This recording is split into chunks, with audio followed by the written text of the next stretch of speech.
Terbanglah bersama untuk meraih mimpi. Janganlah kau berputus asa bila kegagalan datang.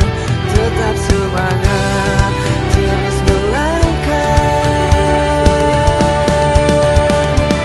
Oh Tuhan, tunjukkan aku jalanmu untuk aku lalui langkah kakiku ini menuju jalan kebenaran darimu, karena tak ada yang sempurna selain darimu. Assalamualaikum warahmatullahi wabarakatuh. Salam petualang. Ketemu lagi di channel Petualang Hukum ini bersama saya dan masih dengan Ustadz Yusuf Sin. Kita akan membahas tema lain dari sebelum-sebelumnya. Hari ini kita akan membahas tema tentang perbankan, Ustadz. Siap. Ya, perbankan. Nah, ini di perbankan ini menarik, Ustadz. Di saat ini ya tadi ya, bank ini katanya mengumpulkan dana, ya, mengumpulkan dana dari masyarakat. Masyarakat ini ya kita lah masing-masing itu menabung di bank ini dengan perjanjian simpanan, gitu ya, dengan menyimpan dana. Nah, perjanjiannya ini simpanan, Ustadz. Menyimpan gitu ya, menabung. Nah, cuman kalau saya melihat kok mendapatkan bunga. Bunga ini apa? Ternyata bunga ini adalah hasil interest ya. Itu hasil dari pengolahan dana yang diupayakan, yang diusahakan oleh bank itu sendiri. Nah, sementara bank ini berarti mengolah dana milik masyarakat tadi, itu ya, menyalurkan dengan kreditnya, ada itu kredit usaha, kredit konsumer, ya, macam-macam lah ya. Nah, Produk-produk bank lah produk gitu bank, ya.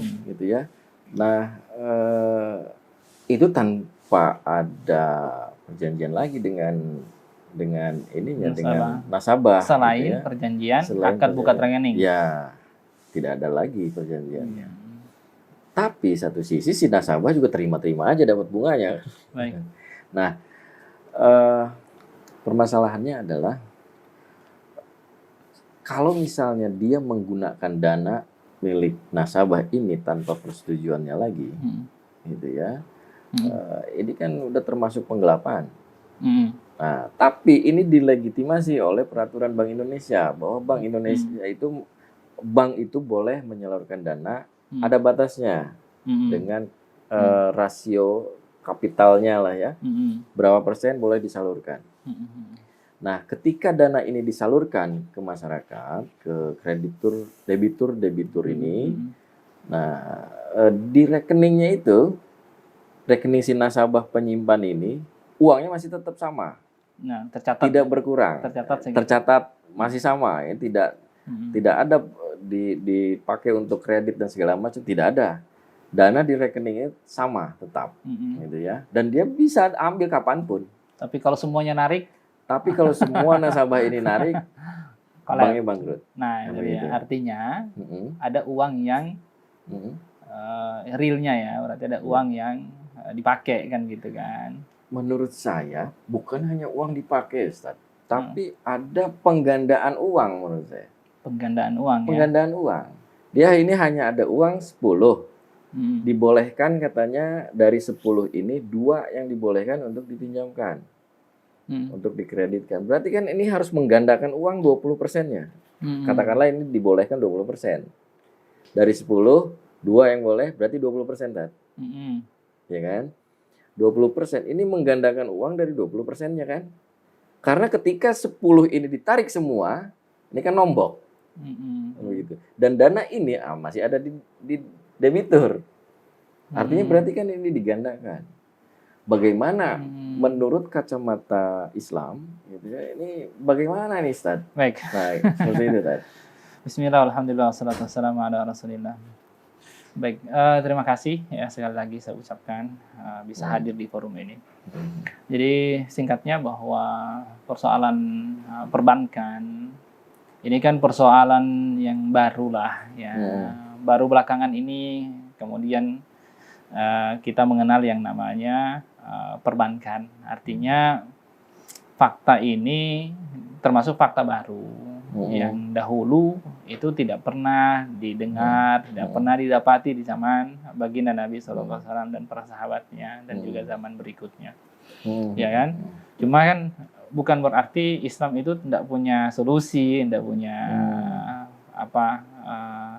nggak punya hukum dalam persoalan ini. Bukan berarti tidak boleh ada bank. Ya bukan berarti tidak boleh juga. Maka yang dihukumi itu bukan keberadaan benda itu atau itu, tapi aktivitasnya nantinya, transaksinya. Tapi di sini ya saya mau ngasih pandangan ya bahwa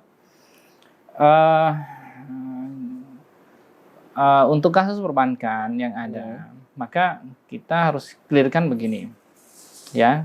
Kalau itu kan sebenarnya kalau dalam kacamata kapitalisme, perbankan itu bagian daripada industri keuangan. Industri keuangan. Ya kan? Iya, betul. Industri keuangan kan. Nah, kalau dalam Islam itu kan yang namanya industri bukan berarti cari untung kan. Cari untung dengan berbagai produk-produk perbankan tadi. Nah, kalau dalam Islam, kalaupun ada perbankan, maka perbankan itu sifatnya ya untuk menjalankan saya nggak tahu ya, moneter atau apa ya, intinya untuk ya dibutuhkan karena dalam hal nanti kan ada yang disebut dengan bai usroh, jual beli mata uang, transaksi mata uang dalam hal ini.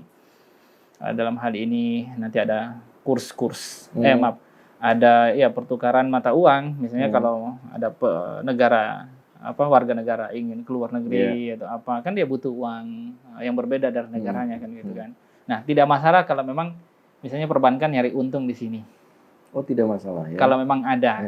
Ya, nanti karena ada batasannya, ada yang disebut dengan riba, ada yang enggak kan gitu kan. Bayu saraf gitu. Intinya yang harus dipahami bahwa perbankan ini ya fungsinya untuk salah satunya tadi.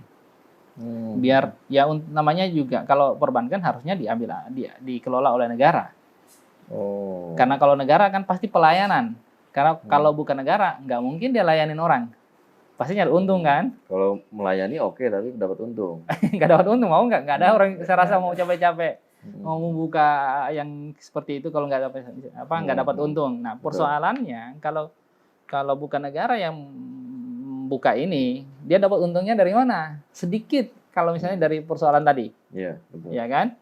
Nah, maka ini yang mesti kita pahami lebih jauh. Jadi kalau negara itu kalau perbankan itu kalau dalam Islam ya itu tadi ya hakikatnya untuk pelayanan. Maka produk-produk yang ada dalam perbankan itu tidak akan sebanyak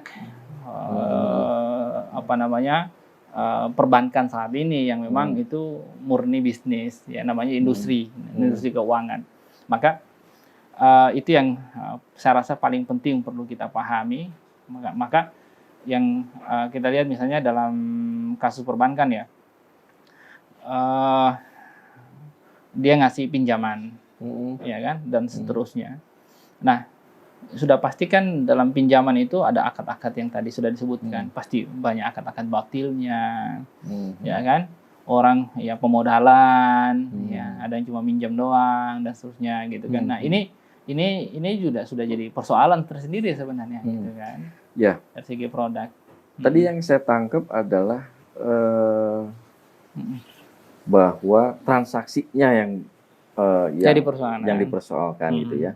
Jadi sebetulnya bank secara Islam ya boleh-boleh saja banknya gitu ya. Tapi transaksinya seperti apa? Ya, gitu. Itu yang perlu diperjelas gitu. Nah, jadi kalau menurut Islam nabung itu seperti apa sih, Ustaz? Baik. Nah, jadi kan gini, kenapa misalnya ada bank, dan memang saya rasa harus ada bank sih.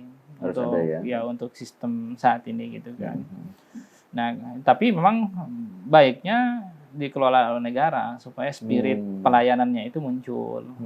Ya, misalnya contoh masyarakat mungkin ada yang pengusaha, ada yang apa, yang dia memang butuh untuk menyimpan uangnya, ya kan? Ada jaminan juga dari negara dan seterusnya. Maka dia boleh, gitu kan? Boleh apa namanya? Ya, dia pasti kan akan bingung nyimpan uangnya kayak gimana. Maka dia boleh nyimpannya di bank. Boleh nyimpan di bank. Ya, kan seperti itu kan. Betul. Maka sebenarnya bank pun juga masih bisa sih kalau dikelola oleh swasta dan berharap untung bisa saja. Nah, si bank Iya kan? ini kalau katakanlah swasta, Ustaz, Nah. ini si nasabah menyimpan uang di bank swasta. A misalnya, swasta ini, boleh nggak bank ini apa namanya memungut biaya simpanan ini? Administrasi Administrasi atau boleh. Apalah? Itu nggak ada masalah. Administrasi, jasa penyimpanan boleh? Nggak masalah. Nggak Itu masalah. nggak ada persoalan karena itu jasa dia menyimpan uang orang, menjamin uang orang itu sama kayak akad nitip ke orang, sederhananya kan gitu kan, tolong jagain barang saya dan seterusnya. Nah, menarik, Ustaz. Jadi si nasabah ini hanya menyimpan dan hanya dibolehkan membayar biaya secara Islam ya. Iya, betul. Nah, sementara kalau misalnya simpanan ini diberikan bunga, boleh nggak?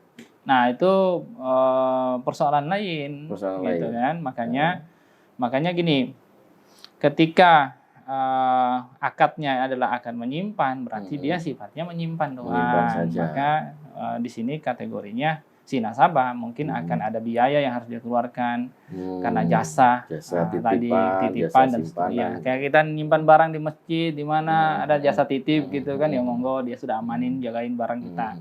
Tetapi ketika misalnya kita ketiban dapat uang atau dapat hadiah, dapat apa, itu kan harus dipertanyakan. Itu kan hadiah pun nggak boleh ya tadi. Nah, itu juga subhat gitu kan. Hadiah dari bank ini ya. Subhat gitu. Apalagi dengan bentuk saat ini. Kalau hadiah misalnya karena kita hanya nabung doang, sebenarnya nggak ada persoalan sih. Ya mungkin dia juga dapat untung kok kita. Jadi bunga, gitu kan? Hadiah apapun nggak boleh diterima gitu ya. Ya, kalau kita berbicara dengan bentuk perbankan yang dijalankan seperti saat ini semuanya rata-rata syubhat. Ya, makanya kita clearkan dulu nih. Nah, iya. Nah, gitu kan. Nah, jadi yang boleh adalah berdasarkan Islam itu dia menyimpan dananya itu satu. Misalnya kalau perbankan dia punya produk satu adalah produk simpanan misalnya. Yang kedua misalnya kredit. Oke, kalau kredit, nah ini yang jadi persoalan, gitu kan. Kredit ini dia punya hak apa? Bank itu ngasih kredit, dia punya dana tanpa persetujuan dari si nasabah. Sebelum itu, nggak artinya dia buka produk kredit itu, dia punya dana apa? Ya kan? Dananya yang ada di saya, ada di saya kata itu uang dia atau bukan? Bukan. Nah, ini persoalan kan gitu. Nah, makanya kalau dalam Islam produk perkreditan itu ya kalau memang dananya adalah dana dari negara, dia yang ngelola, ya dalam hal ini kan negara bukan untuk bisnis rakyat, tapi dana itu dana negara misalnya ya untuk diberikan kredit bangun untuk usaha atau apalah bantuan untuk masyarakat. Itu boleh dia ngambil untung. Boleh ngambil untung. Ngambil untung dari dibayar negara karena dia jasa doang misalnya.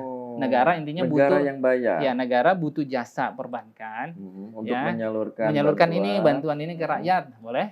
Nggak ada masalah. Dia dapat bukan bunga bentuknya. Bukan. Seperti itu. Nah, itu boleh saja karena negara menggunakan jasa perbankan untuk misalnya negara menggunakan jasa kayak Pos Indonesia misalnya ya saya punya bantuan untuk masyarakat disalurkan, tolong dipaketin, dikirimkan kan dapat tuh jasa itu.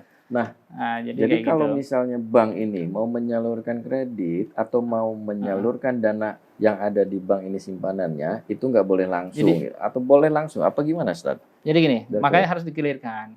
Kita tahu kalau kita melihat bagaimana bank itu dijalankan seperti saat ini, dia kan ini sudah dari awal aja dia sudah industri perbankan, industri keuangan. Ini sudah salah dari awal.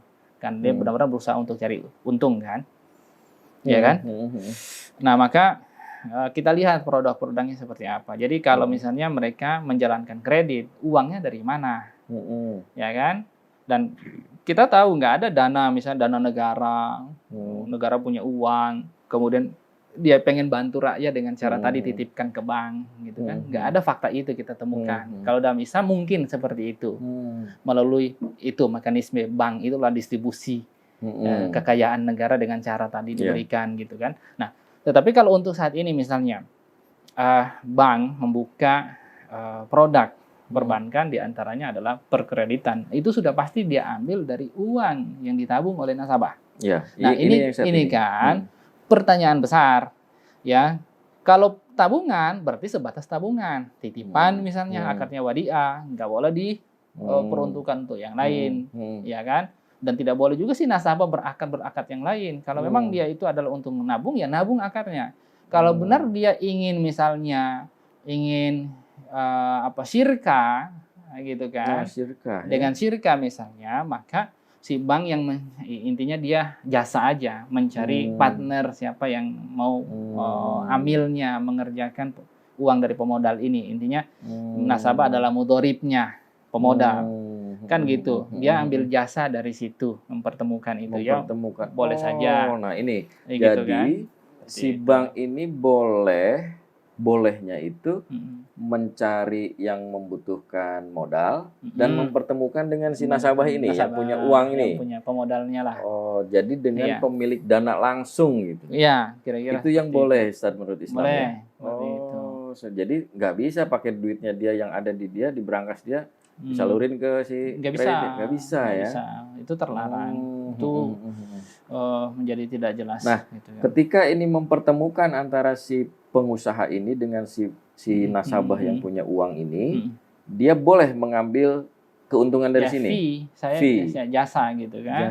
Jasa mempertemukan gitu ya. Ya, seperti itu, mempertemukan dan seterusnya. Itu bisa saja.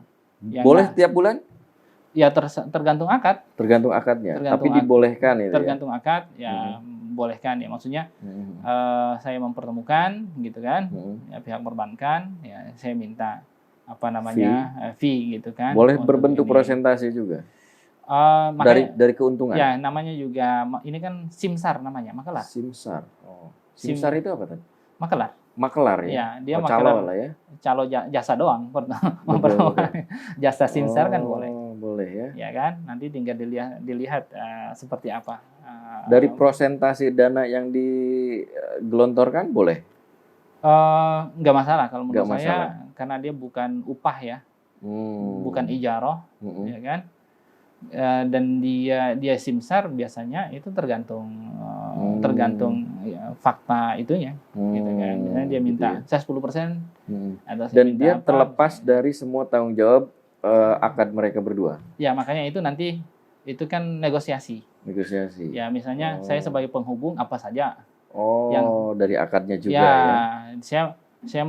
Saya menjamin apa saja misalnya sebagai pihak bank, sehingga kemudian dia bisa berhak meminta lebih gitu kan. Atau misalnya saya hanya mempertemukan, ya berarti kan fee-nya sedikit. Karena gitu kalau yang namanya simsar, nah itu hanya sekedar mempertemukan. Oke. Pertanyaan berikutnya, kan. si pemodal ini, si nasabah boleh nggak meminta jaminan kepada si pengusaha ini dan disimpan di si bank ini, boleh nggak, Ustaz? Si nasabah, yang punya uang, ya, nasabah, investor, investor meminta jaminan berbentuk rumah, tanah, mobil atau segala macam atas dana yang digelontorkan kepada si pengusaha ini dan disimpan di bank ini, dititipkan kepada pengusaha. Kan ini pengusaha, nasabah, investor atas transaksi ini, ya sirkah ini tadi itu saya bilang, sirkah, dan si investor ini meminta jaminan. Iya, minta jaminan ke siapa? Ke si pengusaha ini yang punya usaha. Jadi maksudnya ke amil aja, ke yang mutarin modalnya. Ke yang mutarin modal ini meminta jaminan sebagai jaminan uang yang disetorkan, yang digelontorkan. Baik. Dan jaminan ini disimpan di bank, boleh nggak? Baik. Ini kalau bicara jaminan ini kan berbicara tentang rohan ya. Rohan gitu kan. Jaminan namanya ya. Umumnya yang namanya jaminan itu biasa hanya pada kasus-kasus hutang. Kasus hutang. Ya, kita menghutangin orang, ya, kemudian ya udah karena khawatir mungkin utangnya nggak kembali, nggak bisa dibayarkan dan seterusnya, maka dia punya jaminan gitu kan.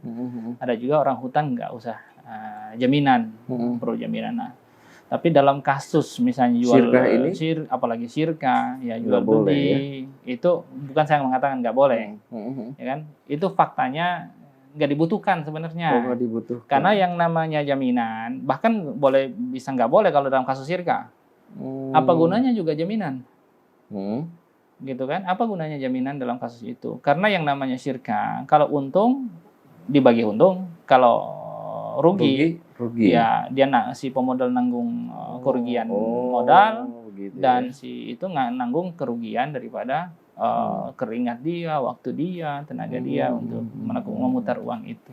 Jadi tidak dibutuhkan. Nggak dibutuhkan bahkan nggak boleh sebenarnya menurut bahkan nggak boleh ya, karena untuk kasus syirka ya. Syirka. Tapi bagi hasil itu syirka itu ya.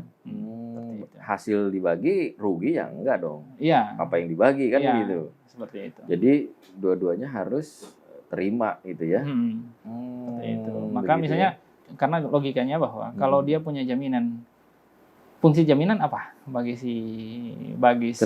ketika si pengusaha ini default misalnya rugi atau misalnya melakukan kesalahan. Ya, kalau dia misalnya sebenarnya kalau dia ruginya adalah keteledoran kesengajaan. Nah, itu kan ada mekanismenya sendiri sebenarnya di mahkamah. Tinggal dilaporkan orang ini melakukan kecurangan. Dia menipu saya, berarti kasusnya penipuan. Ya, dalam kasus ini namanya berarti khusumat nanti.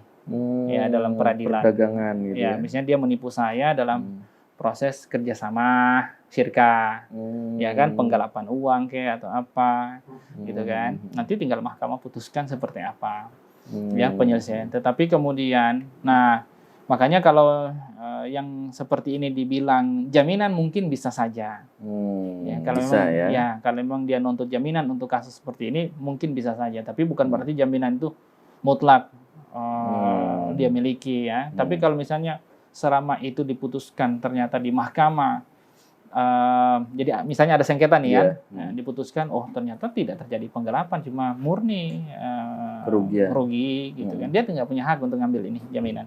Kalau mungkin itu dibilang jaminan, mungkin masih bisa. Seperti itu ya. Baik. Menarik, Ustaz.